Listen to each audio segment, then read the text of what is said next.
time, bro. It's one of It was especially when they were starting out in the 90s. And welcome to another episode of Football Theory with your host, Ivan and Guti. Guti, how you doing, man? We're doing great, man. We're doing great. Summer's wrapping up, but it's hot. It's hot outside. It's always plus 90, so we're indoors, but we're doing good. That's right, man. It is getting hot out there. And just like the way it's getting hot out there, it's hot on the field. We got ourselves a packed show today. We're going to try to keep this as short as possible, but we got a lot to get to. Guti, we're in the middle of a lot going on. We're it's like the prime spot right now. We got a little sweet spot. I mean, we got Copa Oro. That's kind of getting to the good stage. And then Olympics started, by the time this comes out, so it started tonight. Women started last night. And then, like you say, Liga México will be starting this weekend. So there's a lot to talk about right now, and especially next weekend, too. Yeah, and we start off in the Gold Cup. Mexico wins the group, beats El Salvador 1-0. And quite frankly, I thought the game was fantastic.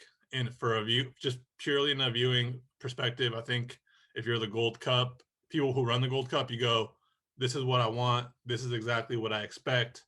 Looked like there's no problems with the fans. It was the lower bowl in Cotton Bowl was completely stacked with a great mix of El Salvador and Mexican fans. Almost looked like El Salvador had more people. And on the field, you saw a game where El Salvador really took it to Mexico, having their pressure at a pretty high line where they decided to defend Mexico at the beginning. And that led for a really open and fun game where Mexico could have made it 3-0 by around the 60th minute mark. And then El Salvador really took the game back and hung around and had some great opportunities to tie it up themselves. I think I think I tweeted that. If it was closer to 3-0 or 1-1, like it was like that. It was at that point where Mexico had the ball. Just the way they passed the ball was sweet. It was nice. It was crisp, back and forth. And then they got to the point where maybe they almost got they got lazy with it because they got kind of like, well, we're not scoring. And then Salvador was ready for the counters, man. They're ready for the counters. They had that one counter where Edson Alvarez tried to turn around in his defensive third. He lost it. Then this guy hits a rifle, and Talavera comes up with two, crazy blocks. And so that kind of gave El Salvador life. Like, hey, bro, we were literally one shot away from tying this game. And so it was a good game. It was a nail biter, kind of like, oh, come on, man, you guys got to put this away. But I don't think Mexico was not in the driver's seat. I think they were in the driver's seat, like you said, probably 65% of the time. So they were close. Yeah, and I think for Mexico, I'm not worried for Mexico as much as I was impressed with El Salvador.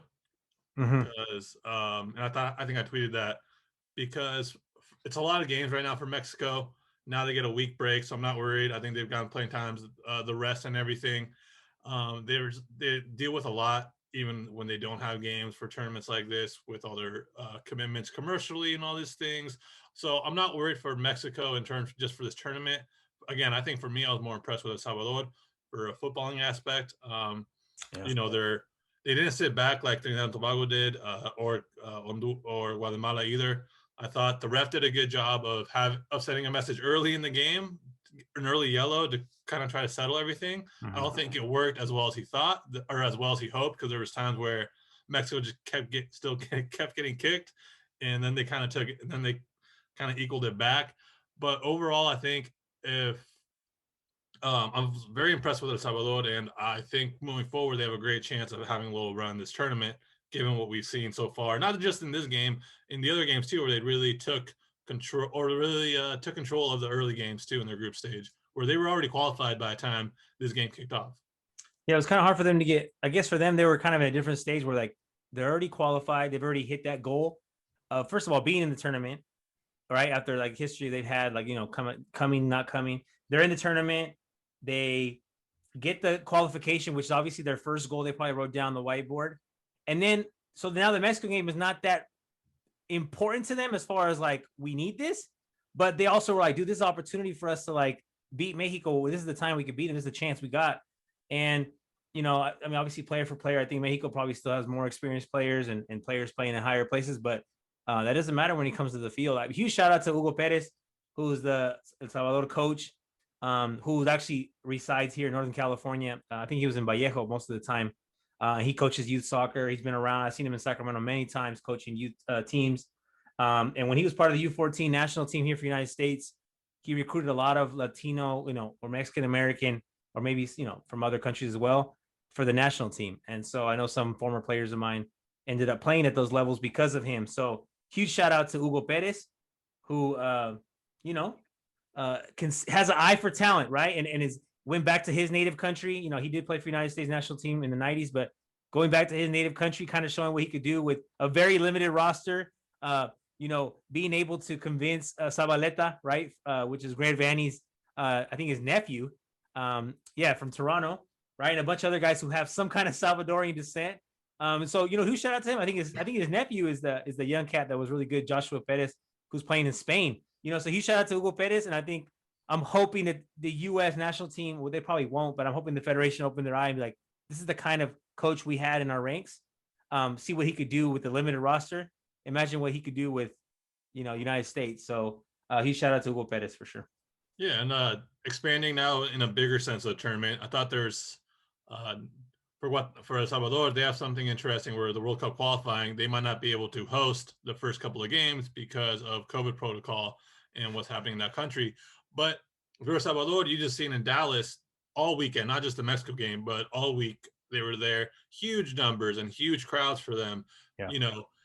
What you saw from there, if I'm El Salvador, I'm like, all right, we can come to Dallas and we can play in Fresco, maybe a smaller stadium and really fill it up and have a real home field advantage if we can't play in El Salvador against the USA and those first couple of World Cup games.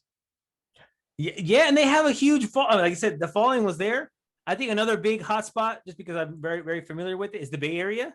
Maybe use the San Jose Earthquake Stadium, right, which is small, which is nice and cozy. They could fill that I want for sure. LA would have to play in a smaller stadium, like maybe the StubHub or whatever it's called now, Dignity Health, Galaxy Home, something like that. Yeah. And I also do know they have a big, there's a big Salvadorian community in like Charlotte, I think, or somewhere out there in the East. But I think definitely they should try Texas for COVID reasons. The opening of they could just fill it up and maybe go FC Dallas Stadium, like you said. So that'd be kind of cool. Yeah, absolutely. And, it's very interesting. The 7 of the 8 teams besides Qatar are all going to be in the World Cup qualifying. So all of them qualified. All the 7 of the 8 teams that are in the octagon or whatever they're calling it, the Oct, qualified in this World Cup. So in this Gold Cup, which for me tells me that teams like El Salvador, teams like Jamaica, teams like Canada, they have a plan. They've had a plan now for a couple of years, and they're having a process, which is great for the federations and which is great for the region. When there is no surprise team, no Guadalupe or anything this tournament that surprises. These are all teams that have showed a process and have shown that they're getting results from these processes. Whether you're El Salvador, whether you're Jamaica, where there's a reason they're in the World Cup qualifying, and they're showing it here when they're beating the teams they're supposed to, and they're also both El Salvador and Jamaica are making do with and being creative in how they're finding players, where they're finding dual nationals, whether it's English players or whether it's American, El Salvadorian players or anything like that. So they're showing that what can happen when you have coaches that believe in a process, when you have a process that they're allowing them to work on, and when they're creative and trying to find the best possible players to represent their countries. Yeah, I think most of these countries have had that kind of process where they've had to start like, let's start from the outside, go look for what we can get first, who's already out playing professionally somewhere else, and then we'll go home league, right? And I think obviously Jamaica's always kind of done that. The USA was doing that with Klinsmann, right? Klinsmann was all about that. He was kind of like, hey, I know we got this. Is there more? And he was looking for more. Mexico did it, when La Volpe was in charge at the really beginning, he opened it up and found Neri Castillo. Neri Castillo didn't want to play for the Olympics, but like he had that idea of like, let's get some guys that are from here, from other players, they're Mexican, but there's not that many that play around the world like that. So, and Canada's always kind of done it, right? Canada's still doing it. It looks like they have players that are from all over the place. They're trying to steal one of the Mexican players as well, Marcelo Flores. So, huge shout out to all these teams right here. I think Panama is the only one, obviously it didn't make it. If Qatar wasn't in the tournament, Panama would be definitely in. And so we'd have the same final 8 that we talked about for the fall. Yeah. And so now we're moving forward. So I think, whether you're so if you're in Salvador or if you're Jamaica or you're Canada, you go, all right, great, we made it out of the group. I think they should feel a little disappointed that none of these teams won the group, because they're all matched up against Mexico, USA, Costa Rica. Teams are going to have to beat to really make the World Cup if we're looking ahead, right?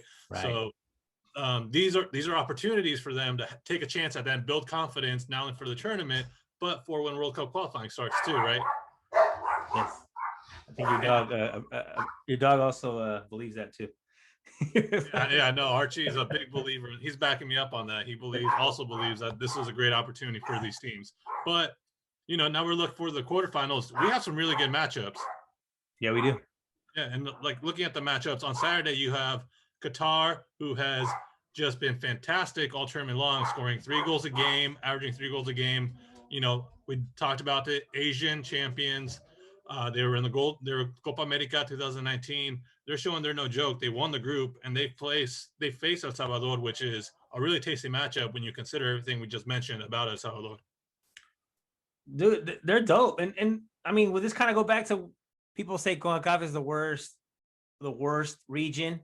I don't think it is. I think Oceania, whatever, I don't know how you say it, is obviously probably lower than CONCACAF. But Qatar's kind of showing you like some of these teams here would not go to the Asia Cup and win it. You know what I mean? Like you'd have to beat Japan, you'd have to beat some other, you'd have to beat Australia, right? And in the African nations, we all know like most of those, I would say a good handful of them would definitely go really far in the Copa Oro, right? It would be a lot of these teams. So, it's kind of proving Qatar is just repping their region. They came in hard. Like I said, if Japan would have been here or Australia, they probably would have shown kind of the same. But Qatar is dope, man. They're showing what they got. They're fast. That's the thing. They're really quick. I don't know, technique-wise, are they better than Salvador? I think El Salvador's coming in like really hot. Where's the game? The game's going to be in Arizona, right? Glendale? Yeah, I believe it's going to be in Arizona. So I'm hoping they show out. I'm hoping Salvador fans show out. And, I'm rooting for El Salvador. I'm always going to root for Los Hermanos Latinos. So hopefully they could get in that win. But it's going to be a tough one, man. I think size-wise and speed-wise, I think Qatar kind of beats them on that. And maybe experience, too. Yeah, you think Qatar? Yeah. I wouldn't be – I think Qatar has shown that they might just have too much firepower for El Salvador. Again, El Salvador, because they want to – if they're pressing kind of higher, their defensive line, they're confronting the team pretty high up, which allow for opportunities. And Qatar showed that they really love to play quickly, get out wide, and really get at you. So they could lead to a lot of goals. It could have been a blowout early on if Mexico would have finished their chances. So, I think for Qatar, I think you might be right. It's a little too much. The other matchups before we get to the Mexico one, you have Costa Rica and Canada. Canada played USA really well after allowing a goal in the first 30 seconds. The rest of the game, they battled. They tried to take it to the United States. Costa Rica showed enough to beat Jamaica. I think this one's another toss-up. I think almost all these games are toss-ups, especially this one. I think Costa Rica is kind of that kind of vet team where they know how to win, they know how to get results, where Canada still is in the learning process of how to do that. How do we get results? How do we nick these goals? How do we hold these goals? Costa Rica knows kind of how to do that, actually. Costa Rica they got the veterans. They got Joel Campbell, who's been playing Copa Oro for like 10 years. They had like a highlight. He scored a goal like 10 years ago in Copa Oro, which is crazy because I remember him starting out. So that means I'm just getting older because I remember Joel Campbell starting as a kid going to Arsenal, right? With La Volpe as the coach. So I'm like, dude, what's going on? He's only 28. Huh? He's only like 28, 29. I know, but that's 10 years. That means I was 22, so goodness sakes. No. Brian Reese, man. Brian Reese. It seems like they got the same guys. Remember they used to have like Sambrosa, whatever his name was. So I remember when Brian Reese was like one of the best players or at a time could have been considered the best player in CONCACAF. He was dope. Well, yeah, at 35. Yeah. I mean, they're so they got veterans. They've been there before. They have World Cup experience. They have qualifier experience. They've gone to Azteca. They've shown Mexico what they could do. I mean, so they're not going to be scared of Canada, like you said, a young Canada team that, some of the guys play here and there without their best player. Costa Rica is going to win this game. It's going to be, they're not like killing teams, but they're going to hang around and they're definitely going to be annoying. And they're just playing with experience, kind of the same way Mexico played El Salvador. Was like, okay, you guys can pressure if you want, but like, we know we'll score a goal if we need one. And I think that's kind of like, it was kind of cocky, but it was kind of like when you have a a better team against a younger team where it's like, all right, you guys can keep pressuring us if you want, but we're gonna score. So which obviously bugs me a lot. We'll talk about Mexico in a second, but definitely I have Costa Rica winning that game against Canada. So no surprises there either. I'm not going for the surprise on that one. And before we get to Mexico, we got one more: USA against Jamaica. USA wins the group. Jamaica finishes second. Jamaica has a history. 2015, they're finalists after beating United States. 2017, they're finalists in the Gold Cup after beating Mexico. So two Gold Cup final appearances in the last 3 tournaments. Yep. They finished second to Costa Rica, but they've played some pretty good football here.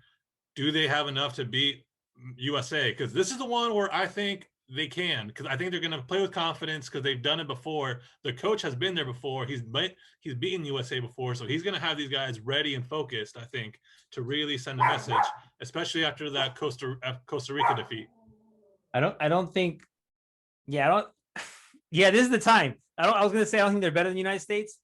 I think if USA goes to play like athletic football, like, we're gonna run, we're gonna use our size. That's literally what Jamaica's going to do. That's literally Jamaica's style, right? Size and speed and athleticism, right? So, you're not going to beat them on the headers. You're not going to beat them on the crosses, right? You're not going to beat them playing long ball.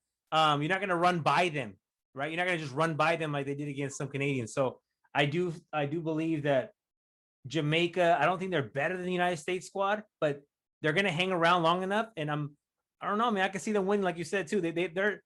They could beat Mexico today too. Like they're just that kind of team. They're better than Trinidad and Tobago because they actually play a little better with the ball. They have guys that play in second divisions here and there. They've always done that. They have guys with British or English citizenship. So I don't know, man. I think Jamaica could do it. I think Jamaica. I'll be rooting for Jamaica inside a little bit. The USA, they have a lot of experience too. These guys are pro players, so we'll see. And I think it's going to be interesting. Also note, if it ends 0-0 or if it ends tied after 90 minutes, it goes straight to BKs, I believe, because that's what they've been. That also happened in Nations League. So then Jamaica's winning then, because if there's no overtime, Jamaica's going to win. If it goes up to a toss-up, Jamaica's winning. So I'm just going to go out and say it, Jamaica's winning this game. And that leads us to Mexico, Honduras. Mexico wins the group. They've got a couple. They got Guatemala beat 3-0 here. For a good majority of the game, they were playing pretty well against El Salvador. Not the best. They still haven't hit their strides, but Honduras now struggling with some injuries. They lose to Qatar, much easily the second best team, but they have been known to frustrate Mexico at times. They tied earlier in the summer, 0-0. I'm hopefully optimistic with this Mexico to get the result here, but I think it could be a lot of the same things we've been seeing where it gets physical. They're going to try to frustrate Mexico. And as long as the game stays 0-0, the frustrations and the hits and the kicks are going to keep coming and coming. With that, I still think Mexico has enough to win this game by 2 goals at least. Well, Mexico has enough to beat all these teams by 2 goals. I think with, Honduras is definitely the one team that's not scared of Mexico. I think that's the one. I'm sorry. I think they're the one that just they don't care. They're going to go all out. They're very athletic. They're very fast. They were playing well against Qatar. They did give up a goal and they gave up, they gave up the goal at the end, but that one doesn't really matter. But, this Honduras squad I think they're better than El Salvador as well. I think they're better than them. They have more experience. Their keeper's dope. Their keeper's been with them for a little while. I think he went to the Olympics last time too. I mean, he's a good keeper. They have a strong squad. We'll see. They got some veterans in there, like Minor Figueroa, that doesn't go away. I think he's like 38 years old, but they have some guys that I've been hearing the same Honduran names like for a long time. So, I'm a fan of theirs. I have friends from Honduras. So, but Mexico's going to win. Mexico's going to win this game. They're going to, I think they're going to regroup. Like you said, that 1 week off is going to be a big deal. And then, Pizarro's coming in, your twin. So we'll see. We'll see what happens, man. We'll see. But Mexico's going to win this game. Yeah, I think probably the biggest thing, not just comparing them to each other, but just for Mexico, that week off really is going to help. The recovery is really going to help. Some of the mistakes and some of the reasons I thought El Salvador was able to kind of hang around and push at the end for a draw was because I think some of the players on Mexico started to look a little winded. I think they started to feel a little winded. It was hot. Wasn't it hecka hot and humid? Yeah, I mean, spending a week in Dallas having to play games. Oh, dehydrated, man. Yeah, they need water. No, Edson looked really tired. He was making a little sloppy mistakes. Yeah, you saw Hector Herrera looked really, really tired at the end. Like he was like, bro, like, you know, like you give me the ball every single play, you know? And like, I think Jonathan Dos Santos should have played a lot more that game, you know, like maybe 30 minutes instead of the last 10, 15, because they needed those legs. But I think Tata was also like, okay, this is the squad. Let's just end this game and not use guys that we don't need to use right now because we have a game in a week. And I think he's going to go all out against Honduras. So he's definitely going to change it up a little bit and put some more guys in. You know, you make a good point. I think there's we're learning that Mexico does have some good options. There's some options to change things up depending what they need. You know, I think Guti had a really good game. For against Honduras, or against El Salvador, trying to dictate the game. He's kind of showing that he can be an option moving forward. If we think about the Mexico and the Hex, where you're playing, or in the Octagon, where you're playing 3 games in a week, where you're going to go to all these different, you know, it's going to be jet lag. Rotaciones, Osorio, yeah. Osorio. Showing that like players like Guti are going to come in handy. Someone who can kind of be interchangeable with someone like Andres Guardado or Jonathan Dos Santos, who, you know, I think he's so confident in himself and what he does. He knows exactly what he brings. He knows exactly what he doesn't bring. I think, you know, kind of going off topic or a little tangent, a lot of these players have a lot of self-doubt and they cover it with cockiness, where I think Jonathan Dos Santos has just a lot of self-confidence in his ability, what he does, and as a footballer in general, that he knows exactly what he brings to the table, and he's somebody who can bring you something depending on the game. And you know, and then you talk about the guys that options you have on the Olympic team, but now you're seeing that Mexico does have some things and they can show you different things depending on what you need. You know, whether you need whether Alvarez needs a little more support, whether you need to be more aggressive. You know, a lot of interchangeable things. And I think right now from the Gold Cup, that's what we're seeing. Like, hey, not everything is locked in, but we are putting some pieces together, and there are going to be options moving forward depending on what we need. Yeah, no, there's a lot of interchangeable players. That's kind of looking. I told you that before. He doesn't change the scheme of things. Like when he subs, it's literally man for man. So like he's looking for guys that can sub in man for man. You know, like okay, you know, they might not be the same qualities, because I think Jonathan Dos Santos could start on the national team. If it was a different coach, they could start him depending on what they want from him. You know, he's good, man. He's dope. He's always been great. You know, he does what he does. He doesn't overdo it. He's got a crazy shot from outside. Every single pass he does is one touch. I mean, his class is there. So I think he's just waiting his turn, and he's always going to be around, and he knows that, hey, I mean, I'm going to be a sub, and that's just how it's going to be. So, you know, he's ready to go. But I do think he's more, you know, he probably gives you a little more than Guti. I think Guti does more passing, you know, as far as like longer passes. Or I don't know what he sees in him more, but I like Jonathan Dos Santos, man. I really do. I like his whole career. I think he's been solid. So we'll see. Going forward, I think Tata is going to be looking somehow to incorporate. Well, I don't know why he called Pizarro. Let me stop right there. Why did he call Pizarro out of all the guys to bring in? What do you think? Well, I think because he likes Pizarro. What? But like for what? Like at what position are you gonna? I think he sees him in the position where Orbelin started the other day. Someone to kind of be a little more of a link up, and because you know with Chucky and Corona up top, it's, you know, Corona drops in a little bit more, but there's very like 3-4. Yeah. Now, kind of, I think he's probably he saw Orbelin didn't have the best game against El Salvador. Had a good one against Guatemala, not the best here, but I can totally see him just starting Pizarro in that Orbelin spot where he's kind of, you know, not like a free 10, but something similar where he's more of a link up between the midfielders, especially if they continue with a Guti kind of in the midfield, because Guti loves to connect the passes and kind of be a huge link up. And I think if I was trying to get in Tata's head, I assume that's where someone like Pizarro comes in to kind of be more of that. And when you think about him and you think about the style of Pulido, who could get minutes as well. Bro, hey, let's stop you right there. Pulido did sick. In 5 minutes, he almost scored a banger, right? It like, and I'm kind of like figuring out Tata, like he doesn't need like a fast 9. Like we're all arguing that we want Chicharito, right? But that kind of player is a guy that you put balls into him and he needs to finish, right? Chicharito will not create his own opportunities. Chicharito, he can hardly play with his back to the goal. He's always like falling over. You know, he's just not that guy, right? He's just straight facing the goal. He's a poacher, right? And I feel like the one thing you can say about Funes Mori and Alan Pulido is they can hold the ball for you and they can create their own shot. and that's something that Chicharito can't do. So I don't, man. If I wish Alan Pulido almost scored that goal, man. And it just hurts me that you're naming guys that were on my Chivas team and just just showing you the kind of guys we used to have. So yeah. Yeah, and so I know Polito gets a lot of crap, and I'm known to give him crap He's too. fancy. But what he does well is he plays that kind of false nine where he drops in a little more, and he does play well with the ball behind his back. And when he drops in, he allows for himself either to run space behind after checking in and coming behind, or for somebody else to come in. And you've seen those in spurts. I think he works well in this Mexican team as a sub. Kind of bring in that somebody new. If whether you are in the lead and you need somebody to hold it, kind of and be an outlet for you, he does that well. He likes playing with the ball behind his back. He also has enough skill to, when he gets it, if he feels the pressure, to get behind you through the dribble or with a connection.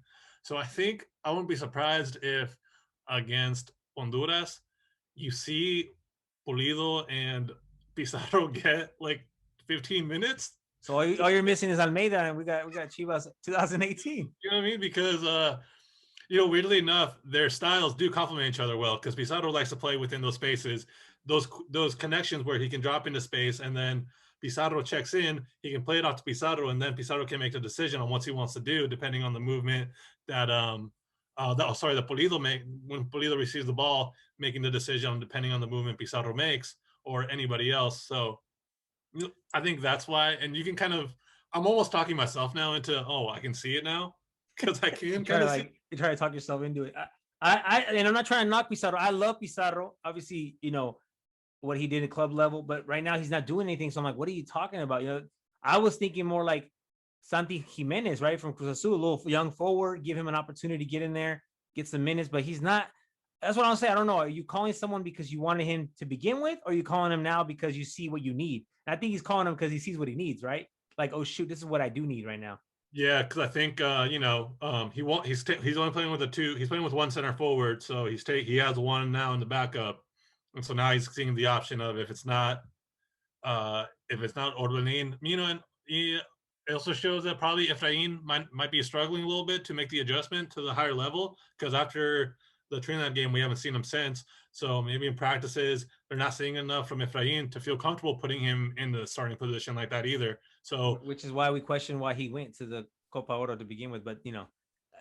Why not? Maybe he doesn't fit the Olympic team. Olympic team's kind of stacked too. He's just young, man. He's young, and it's a learning process for him too. You know what I mean? So having him in that environment in the day by day is good, because now he's seeing it, and and it's also just gives you another option depending on what you want to do. So moving forward, it'll be interesting to see how Mexico navigates these knockout stages.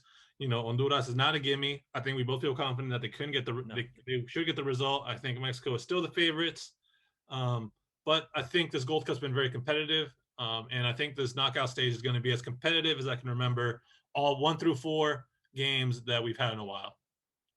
Yeah, they were saying though that El Salvador Mexico was most viewed game in 10 years in group stage. And I was like, wow. And I wanted to give you a huge shout out to El Salvador again.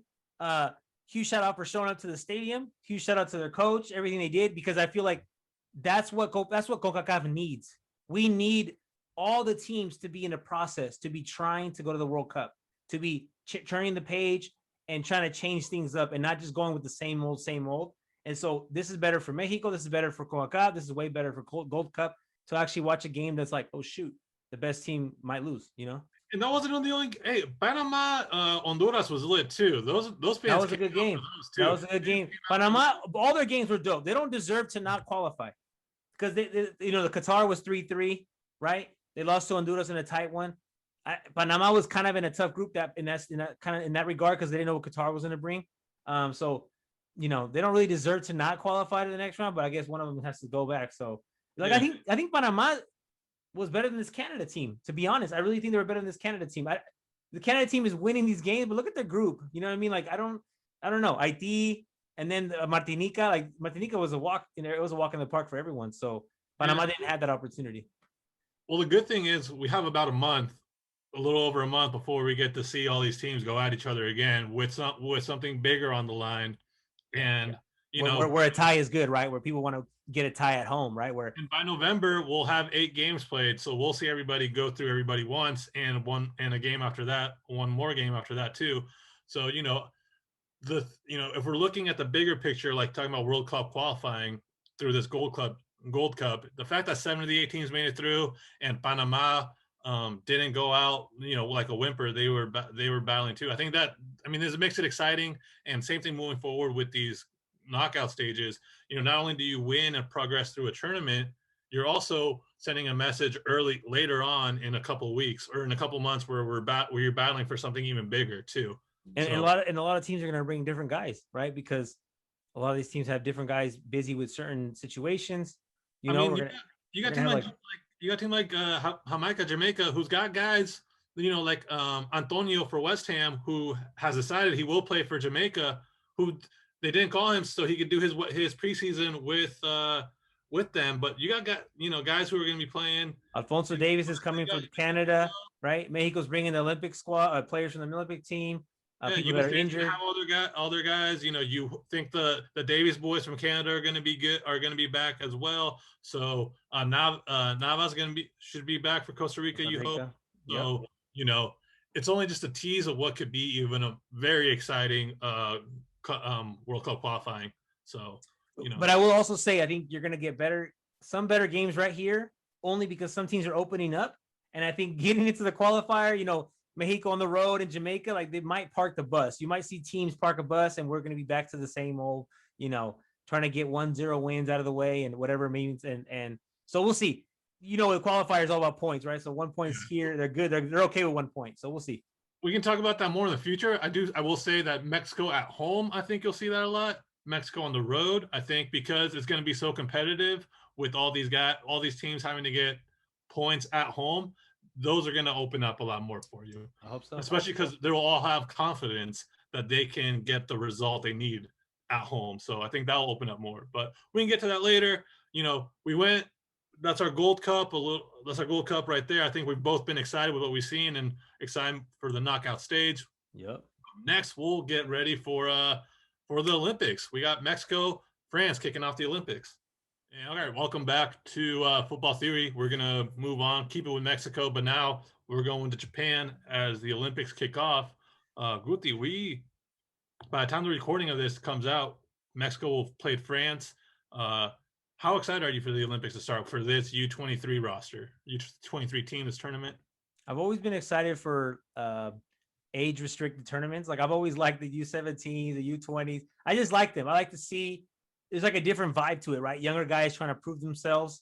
I know there's some guys that are older, but on the most part, for the most part, you get to see teams that guys are just trying to prove themselves. So I really like the energy you get from these players. I'm excited to see what Mexico brings against France. I know France is France, right? They're world renowned, they're world champions. They have, great youth system. So we'll see how they do. But I do think Mexico has taken this serious and have prepared for this. So I do expect Mexico to get the result against France.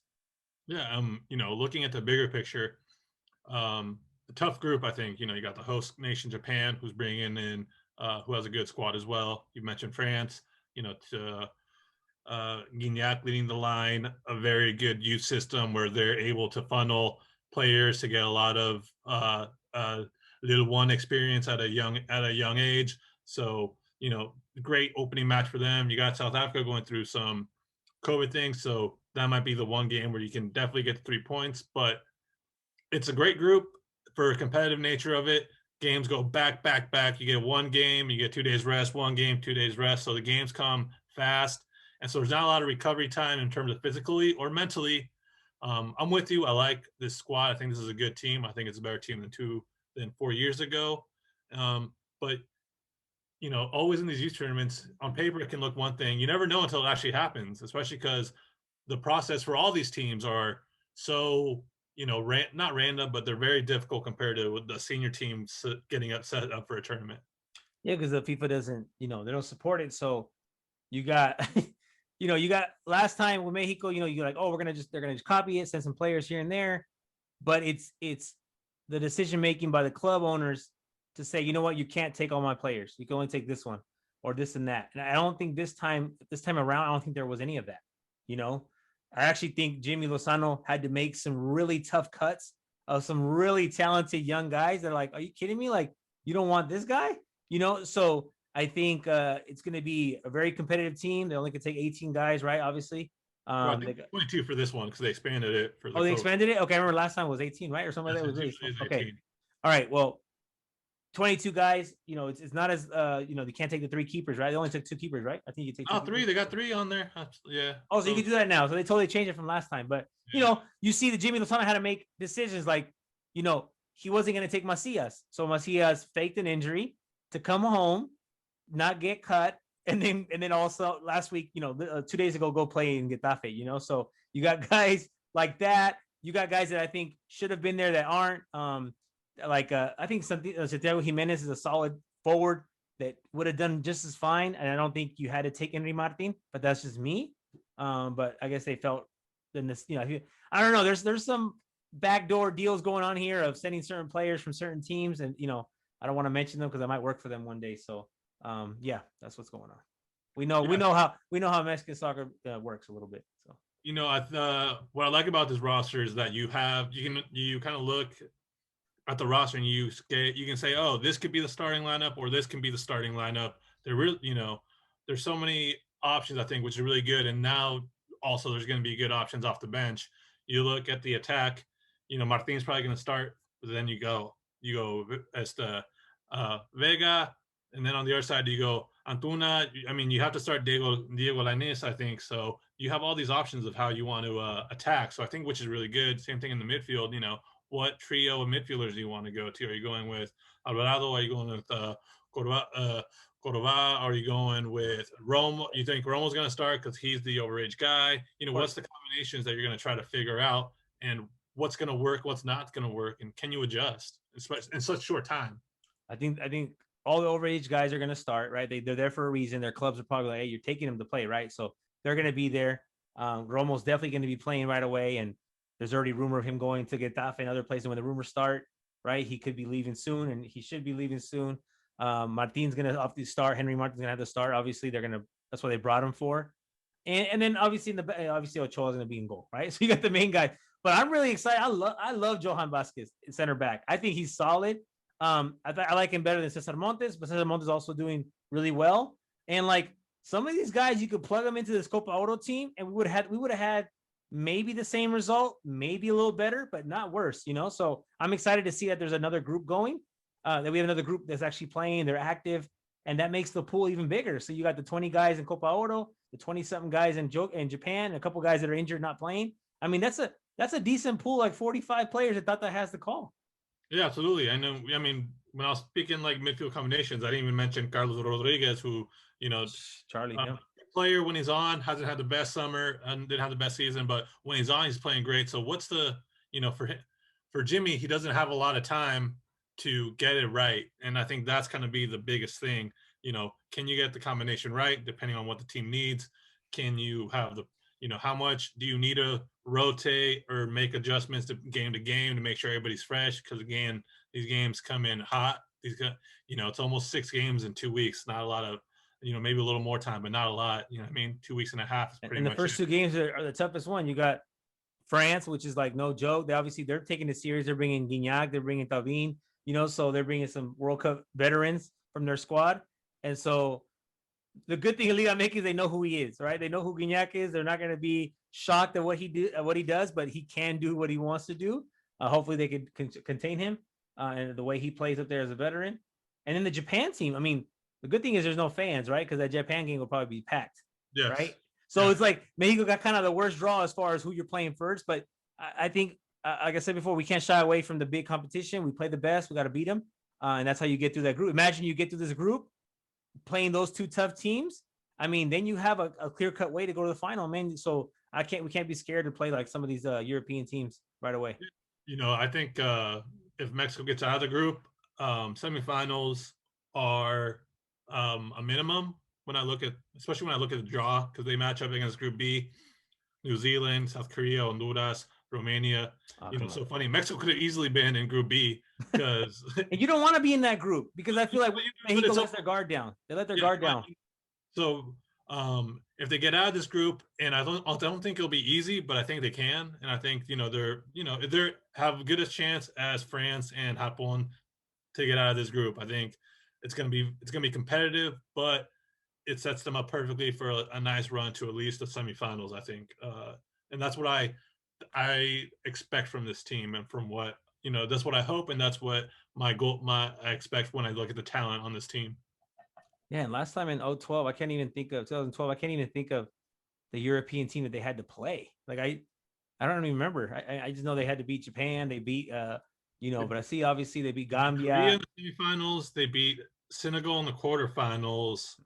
So they had No, to they get beat knocked out. wasn't it Japan? I think they played Japan, but I don't know who it was, but I think it was Japan. But they definitely did not. I don't know the European team that they had to play. So this is definitely tougher because you got France, but there's another group that has like Germany and Spain and stuff. So we'll see. Germany, Brazil, Ivory Yeah, Coast. yeah, Yeah. that's a tough group.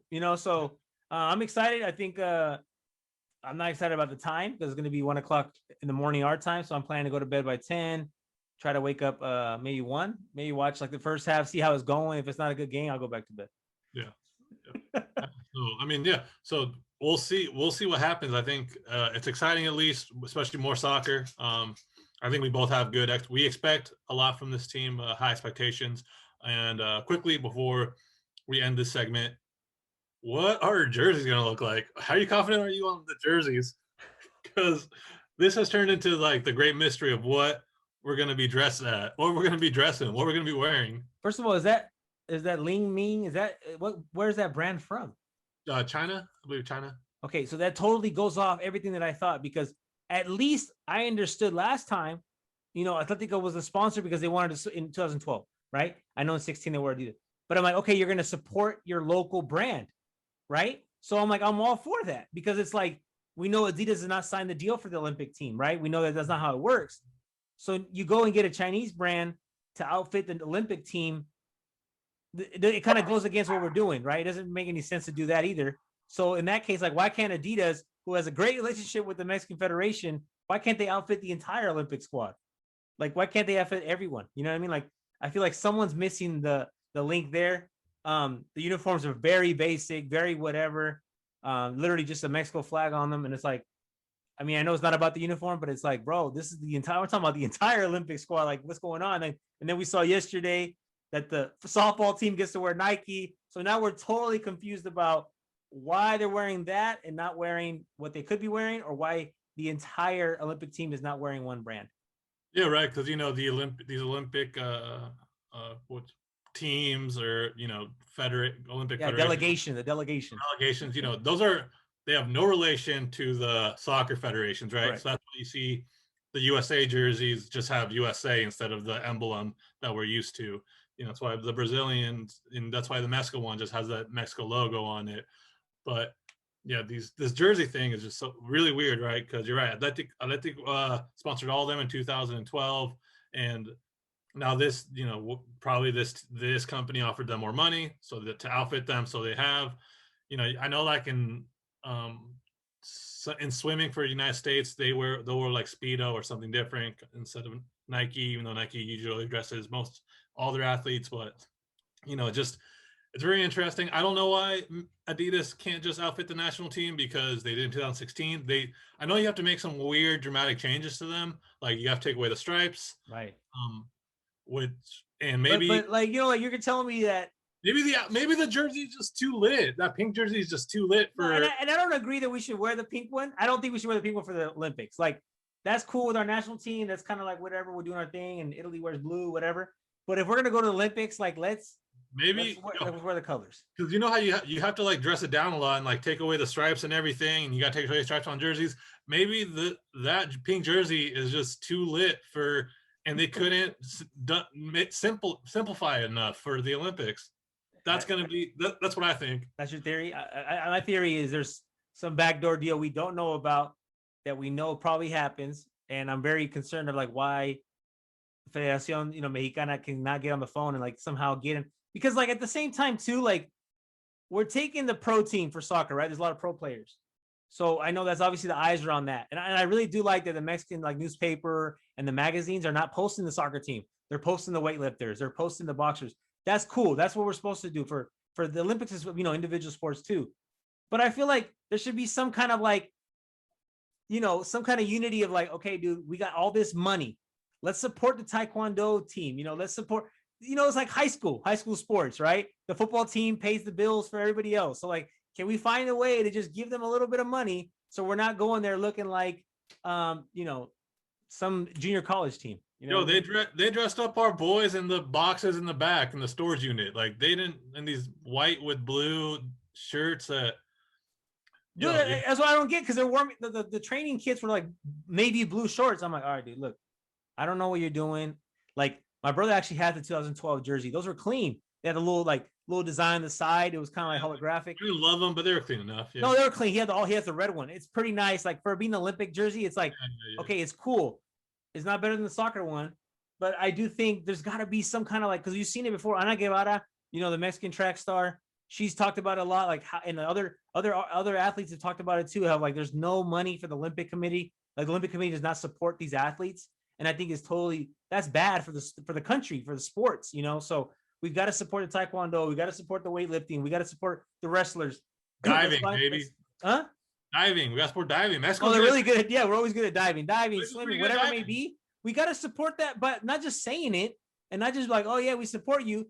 No, man, we need to have like these connections that are there, that we know they're there in soccer, right? That Nike's there, Puma's there. They're all these big brands are supporting Mexican soccer. We got to make this phone call, man. We got Gatorade, Pepsi, Nike, all these big companies, man. Let's make it happen, please. Yeah. They're not getting paid to be there. Just give them the uniforms. That's it. I know. Instead of being kind of like, I read somewhere, I don't know if it's true or not, that the women from the softball team had to pay for their own jerseys, because that's why they got the Nike ones. If that's true, that's wild. You know what I mean? So that means you got a brand that doesn't even make softball stuff. So they didn't even like the softball thing, so they went and bought them. And that's a whole other topic, right? The whole softball baseball thing is kind of funny. They brought it back because of the popularity in Japan. But if you saw the softball field, it was a joke. It was a joke. They're playing on this baseball field. They brought the fences in, these like wheeled in fences, and then they're playing on a turf field, which softball fields are dirt infield. They're not grass. So like they're throwing the softball thing together for the people. And guess what? The people aren't allowed in the stadium. So it didn't work. Yeah. Well, that's our Olympic coverage. Thank you. Checking back for Olympic coverage. Check back next week. I got an Olympic question, but we'll save it for 50-50. Let's go. All right. For you. But yeah, before we get to 50-50, we're going to take a quick break. We're going to jump into Liga MX. Touch that real quickly as it kicks off. Our league is back, baby. Hashtag this is ours. Yeah. 3, 2, 1. All right. Welcome back to Football Theory. We got the Liga MX coming back. I think that kind of snuck up on me. I think technically kind of started last week with the Copa de Campeones game between León and Cruz Azul, kind of the community game. That was a good game. Style of game. Great game. Talking about fans showing up in LA, big fan, 2 great fan bases in Cruz Azul and León, and both of them showed up. Cruz Azul takes a 2-1, kind of community shield match kind of vibes, or that's the way I view it. But it sets up perfectly to get us into Liga MX, where, where do we begin? I mean, we can make a whole episode about Liga MX, but we're just going to try to touch on some things, Yeah, we could just run it down. I guess you could talk about a couple of things. I think the biggest thing, we didn't see a lot of big signings this summer, which is kind of like weird, but I guess you could think, clubs are struggling, financially, the pandemic. I mean, they're just happy with what they got right now. I don't think they're trying to make crazy moves or sign some whatever. So that being said, I'm still excited to have the Liga MX back. I know they just changed the name to, was it Grita México? Yeah, Grita México. Which is cool, because I didn't understand Guardianes. I was getting stuck with that one, but I guess they're just trying to give cool names. I guess they're really trying to get people to get away from yelling and chanting the homophobic slur. So I guess they're trying to get people to say, Grita México, I guess. So no, but I'm excited. Liga MX, turn on Friday, get a couple games here and there, Saturdays, Sundays, couple games. I mean, the cool thing is there's always a game on, and so I'm excited for that 3-day weekends all the time. Yeah, and I think there's some really interesting things to look at. You have Cruz Azul now coming off pressure-free. They won the title. I think they still bring back a good squad. I think they're going to be set up real nicely. You have Tigres now. What are we going to see from Tigres now that Tuca's gone and a more offensive coach like Miguel Herrera is in the fold? I think we've wanted to see Tigres play more offensively. I think Herrera's going to give them that, and now there's going to be even more eyes on this team, which I think is crazy considering what they've accomplished the last decade. And I think they're gonna. I think Herrera's going to value that pressure. I think the team's going to value that pressure, and it'll be interesting to see, especially because they kind of underachieved last season under Tuca's last season. Yeah, Tuca taking a project in Juarez, which surprised everybody. Yeah, what was that about, man? Yeah, no, you have Leon. You have Leon coming back strong, I think, as well. Um, you have two teams, I think, in Pumas and Chivas. When we talk about the big teams in Mexico, who are kind of, I think, set up to struggle this season again. When you talk about teams not making signings and not making moves, I think, unfortunately for you, Chivas is right there for that. I think Vucetich is close to the chopping block right away. And why even bring him in? What the heck? Go ahead. Yeah, Monterrey also, also a team right in the thick of things. So, there's a lot to look forward to when you look at these storylines for Liga MX. It's very NFL like, where there's a parity in the league, right? There are obviously some teams that are way better than others, but the cool thing with being a Liga MX fan is there's going to be a new champion this season, and obviously Cruz Azul could repeat, but it's not going to be boring where they just beat everyone, and that's what makes us like our league. It makes me love the league is that your team has an opportunity from week one. You know what I mean? Like, yeah, Chivas didn't sign anyone, but you never know what could happen. Or Atlas could, somehow have a 99 run, whatever. Okay, which is not gonna happen. But it's exciting because every game matters, right? One game at a time. You only play a team once. There's no home and away. There's none of that stuff, and we know they're playing for the Liga. And so the only bad part about Liga MX is obviously the fact that a lot of players are out. There's a lot of players playing the Copa Oro for other teams as well. There was guys that are playing in the Olympics, so, and even Tigres has their best two players are in the Olympics, right? And it's not, counting anyone that plays for Mexico. So, we'll see how they do with that. I think Tigres is going to have a more exciting game, style of game, or game style, whatever you want to call it. Pumas has to bounce back. They've been rough, just talking about being tight on the money. I always make fun of my Pumas fans, friends. Just like the signings they get are just, they're off. But, we'll see how it goes. I'm really excited. I think Cruz Azul is going to take the season again. I really feel like we messed up as a league to let them win because they're always invest. They always have a deep roster. And now that they got that, monkey off their back, you could see 2-3 titles in the next 3-4 years. That's what I think. Yeah, you look at, we haven't even mentioned Club America yet, who I think is going to be even more solid than they were last year. Who were the second best team, third best team in the league last year. I think they're going to be just right back in there. I think, we talk about the structure of the league. The good thing about the 17 league season is, or the two short seasons, is that, you are able to, it's exciting, right? A lot of things can happen. Unfortunately, on the negative side, it doesn't allow for long projects a lot of times because coaches get the axe kind of quickly. Teams are on shorter leashes. Right. Things can turn around quickly as well, which are the things. But again, this season is going 12 teams enter, top 4 get a bye, top 8 go to a one-off playoff, or 5 through 12 go through a one-off playoff. Right. At first, I didn't like this idea because I thought too many teams get in, not enough value in the season. But now I kind of view it as it makes the top 4 more important because that 5 through 8, it's one game, and if it's 90 minutes, it's PKs. So you're walking a very fine line at that point. If you're one of the 5 through 8, if one of those teams that aren't able to get into the top 4 and kind of over 2 legs, things kind of tend to even themselves out more over just 90 minutes, one game straight to PKs if it's tied. Yeah, and I think that's definitely the knock on the Liga MX is the fact that you can't make, like you said, you can't have a project. Mm-hmm. A team like Chivas should be with the new idea, like, okay, we're going to go, Cantera only 70-30. Okay, that's where you could do that in a long season. But in the short season, it's really hard, and especially with a coach like Vucetich, who's going for the win, who needs a win. So he's not going to spend his time trying to help this 19-year-old figure it out, right? Yeah. He's going to keep putting Molina in there. He's going to keep Brizuela on the outside. He's just going to go for the guys that, development's cool, but I just need to win today. Let's develop maybe in this under 20. So that's what knocks, and that's most of the teams have to do that, and that's the knock definitely. Yeah, it's the same. You know, it's the same kind of idea with Pumas, who have that same similar tradition or style of them, where Atlas, Atlas as well. You know, let's fill it up. I mean, those two have had more success than Atlas, unfortunately for me. But yes, you know, you're talking all the about teams have had more success well, except you're talking Mazatlan. about a team Atlas, yeah, whose nickname is La Academia, La Academia. You know, the academy in Mexico, where you know these short terms kind of make it harder for them to really give players, even though they still do a really good job of having a lot of young Mexicans on the roster, playing a lot of young Mexicans. You know, last year I thought they kind of fumbled the last game against Puebla in the knockout stages where they could have made a semifinals, but you know they didn't. But they get back into these things. But teams like Pumas, teams like Chivas, where I think the fan base would love or would be okay with struggling a little bit for a I year or would. two if Yeah. they had the basis of these young guys, of playing these guys, giving them the opportunity to kind of grow, and then finding players to kind of just fill in the gaps.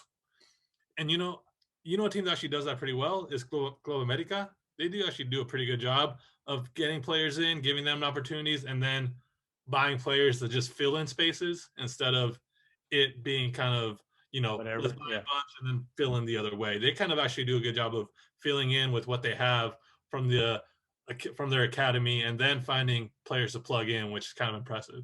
Well, I'm never gonna give that team props, but yeah, whatever you say, man, I'm with you.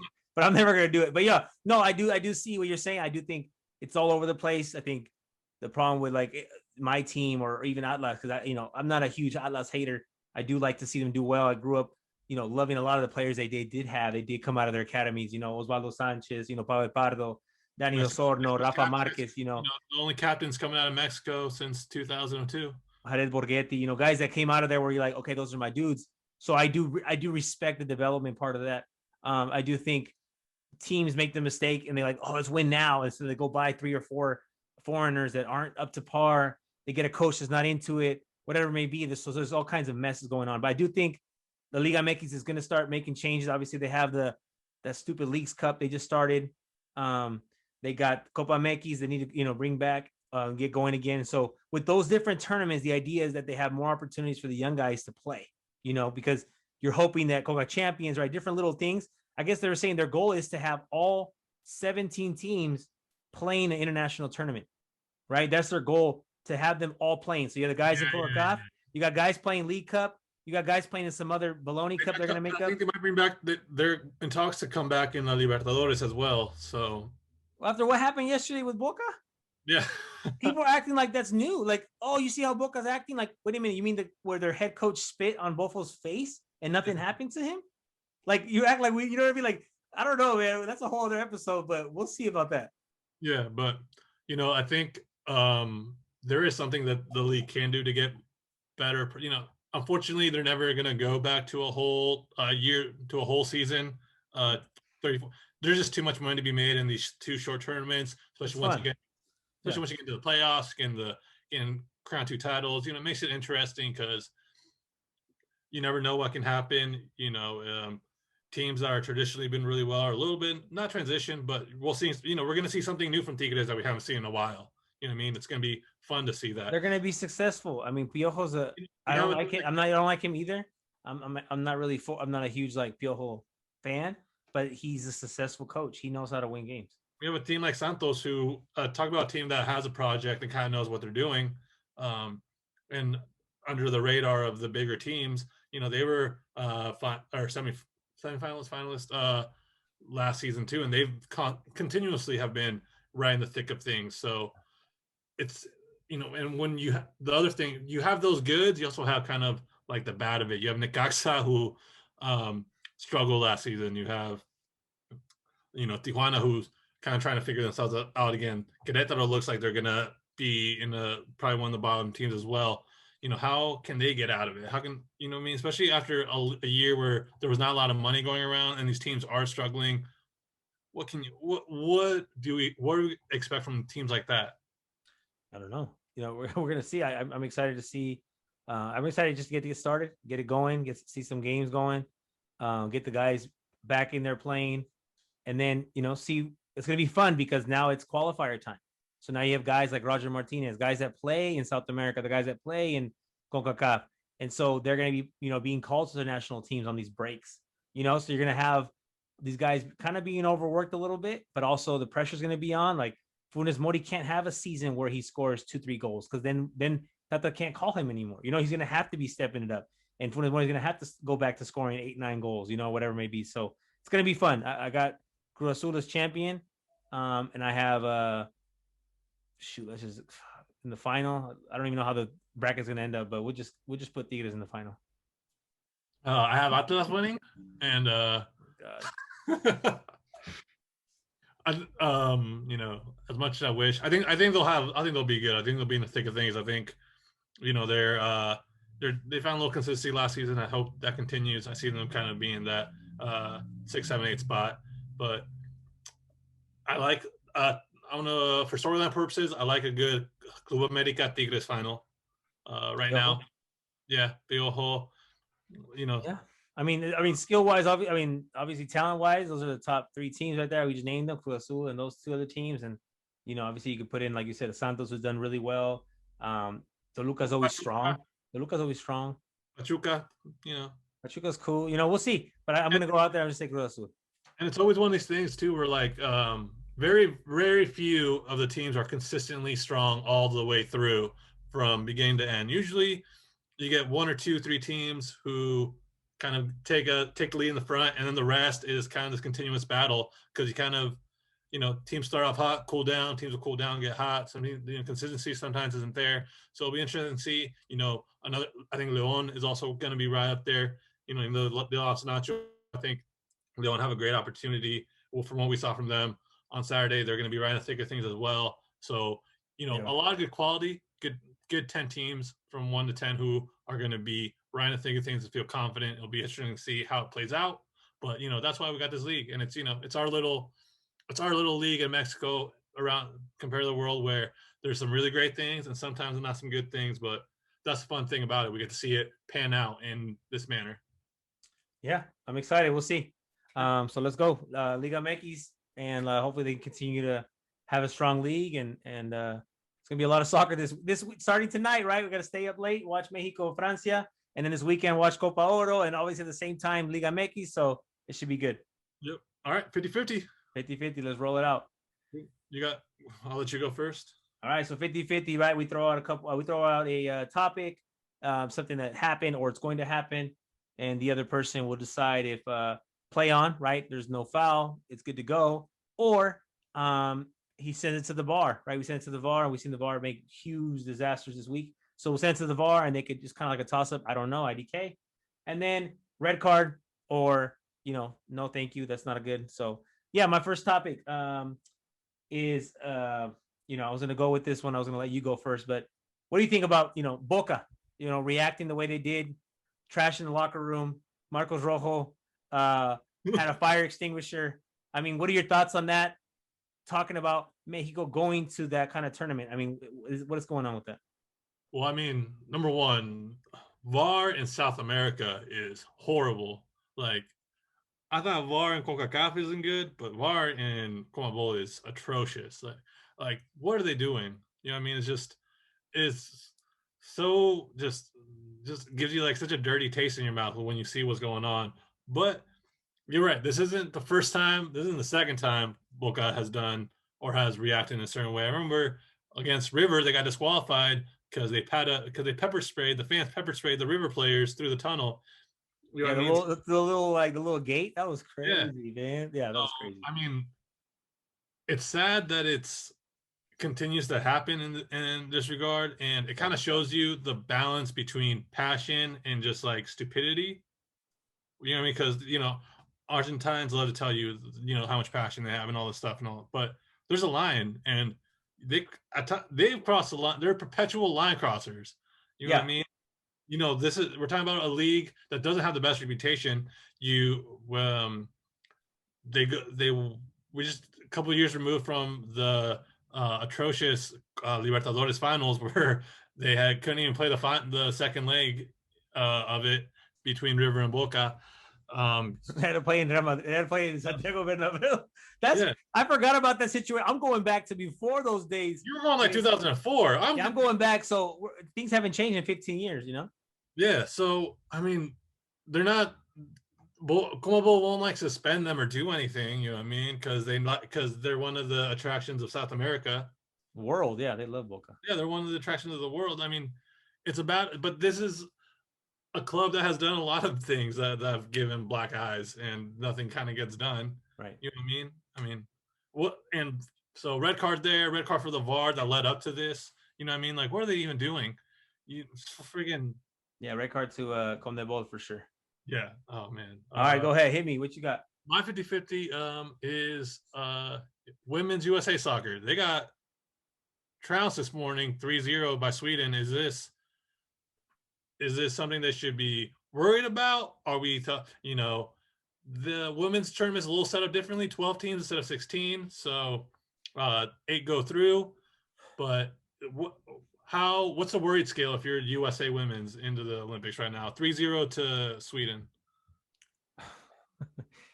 Is theirs to lose, right? Is theirs to lose? It's kind of like Mexico and Copa Oro. Like you took a team that's strong, you're expected to kind of win it. If you don't win it, the world's over. I don't know. I think it just shows you the growth of soccer around the world. I think it doesn't help United States for them to play like they played Mexico twice to like get ready. Like what the heck? What are you doing? Like playing teams that they could beat really easily. Playing other teams as well. CONCACAF regions easy for them to qualify in. You know, they took a very veteran team instead of allowing younger players to get an opportunity at winning. So, you know, if you're going to try to beat teams on size and speed, I mean, Sweden is not the one you're going to do that with. So, yeah, I mean, I'm not. I was shocked. I woke up this morning. I didn't watch the game. I woke up this morning just to Google it, and I'm 44, like, 44 games unbeaten before today. So yeah. So I mean, this doesn't look good, you know, and it's this is kind of goes back to my dad was making that, you know, so I'm going to give a red card to Team USA for allowing that to happen, first of all, because you're supposed to win. This is like Team USA basketball, right? When they don't win, it's like, well, you should win. You know, you know, your USA, certain things, your USA. My dad was saying like, this is why you don't send pros to that. Like let these younger ones play, but obviously soccer's hard for pros not to play because pros are so young. But yeah, red card to Team USA. They should be worried, and they need to win this next game, or it's over. yeah, a tough group. Australia and New Zealand are the other teams in the group, all World Cup teams. You know, they'll take the two best third place teams, so that gives them an advantage. If they win one, they got to win more than one game. Yeah, they got to win one. And tie. Yeah, I think for the women, for the U.S. women, they are in general so much farther ahead in the curve than in general the rest of the world when it comes to soccer, that almost they're number one, their level is much higher than everybody else's, and with that comes expectations. So the expectations of what you expect from them are much higher too. But what that also leads is, you know, you might be digressing little by little without you even knowing it, because there's nothing that warns you about going down, because you're just kind of always ahead and ahead. You know what I mean? mm-hmm. So this could be kind of a thing where, like you said, it's a very veteran group. Maybe they don't know that they should have been having younger players in before it's too late, or if that makes sense. You know, to make that turn the page sooner. Yeah, they're not replenishing the they talent. Just love that, you know, Rapinoe. They just love, like, they're just trying to squeeze one last one out of this in this little group right here. So, and it almost kind of seems like the way there's like boys clubs, this kind of seems like a girls club kind of a thing. It has to be like, why, you know, if you're a young woman trying to play, you're probably thinking, I'm never gonna get a chance. You know, like they're calling the same ones over and over. And one thing is World Cups, right? One thing is like those tournaments they have, you know, She Believes, whatever the tournament's called. Yeah. But like Olympics should be something younger. It should be something younger, something like for the new group coming in. Well, when we talk about the women's games, though, you know, they have the World Cup and then they have the Olympics. There's no really other tournaments for, you know, in Europe they have the Euros. They're just starting to have Copa America, the idea of it in CONMEBOL. But for them, those are the two. So these are really the only two opportunities they have, Olympics and the World Cup, to have their best teams together and go against other teams in the world, when it's not like an artificial tournament like the She Believes Cup where they're able to invite a couple, you know what I mean? So, you know, and because of that, and because like the year we have without COVID and the process of this, they haven't been able to test themselves in a while. Yeah. So now they don't know if they have lost a step or two until now when they're about to play. And Australia's no joke. Sam Kerr, Chelsea forward, that's no joke. Australia's a good team. Australia could definitely get them. And New Zealand, a step behind those teams, but also a solid group in the women's game. And so I still think they're favorites. But it'll be interesting to see if this is just a warning shot or if this is something to the other teams can get off of Sweden, because Sweden outplayed them. Their attack side was really nice. Their defensive structure was good as well. This wasn't like, an accident. This was all 3 goals were like off crosses, right? Like all 3 goals, and and from the whole flow of the game, Sweden was there ready to match up. I think it just shows you the growth of the rest of the world. Like everyone's trying to catch up. I'm telling you, I really do always compare it to basketball with men, because I'm like, look, men's basketball, NBA players should win, right? Everyone thinks that, everyone knows that, but we know there's chemistry issues. They send guys that don't mix up. But you go play a whatever team. These other countries are playing pro leagues now too, right? And they're taking it serious and they're paying players. And don't forget, Luka Doncic was playing in Europe 2 years ago. And all these guys have played in Europe. So like, they're catching up. They're not going to get there. They're still NBA and the men's basketball is still like miles ahead.